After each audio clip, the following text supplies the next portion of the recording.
Headlines नंतर एक महत्त्वाची बातमी आहे।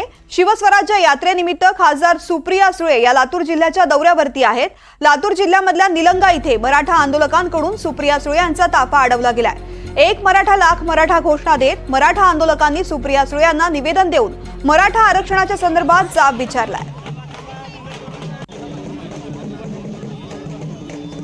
शिवस्वराज्य यात्रेनिमित्त खासदार सुप्रिया सुळे या लातूर जिल्ह्याच्या दौऱ्यावरती आहेत आणि त्याच वेळेस निलंगा इथे आलेल्या असताना मराठा आंदोलकांकडून सुप्रिया सुळे यांचा ताफा अडवला गेला। सुनील कांबळे माझे सहकारी आपल्या सोबत आहेत। सुनील, आत्ताची परिस्थिती काय? नक्कीच आपण जर पाहिलं तर की शिवस्वराज्य यात्रेनिमित्तानं खासदार सुप्रिया सुळे ह्या लातूर जिल्ह्याच्या दौऱ्यावरती आहेत।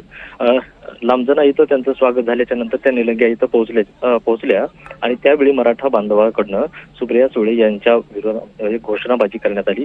एक मराठा लाख मराठा अशा घोषणा देण्यात आल्या आणि मराठा समाजाकडनं जे आहे ते सुप्रिया सुळे यांना निवेदन देण्यात आलेलं आहे। आणि या ठिकाणी जर पाहिलं तर आपण की जोरदार मराठा बांधवांकडून जी आहे ती घोषणाबाजी करण्यात आली होती आणि या ठिकाणी मोठ्या प्रमाणात पोलीस बंदोबस्त सुद्धा तैनात करण्यात आला होता। सुनील, या ठिकाणी मराठा आंदोलकांनी सुप्रिया सुळे यांना आरक्षणासंदर्भामध्ये मागणी करताना निवेदन दिलेलं आहे आणि यासोबतच त्यांची भूमिका सुद्धा विचारलेली आहे। यावरती सुप्रिया सुळेंनी काय प्रतिक्रिया दिली? सुप्रिया सुळेंची आज आणखी भूमिका जी आहे ती समोर आलेली नाही या संदर्भामधली।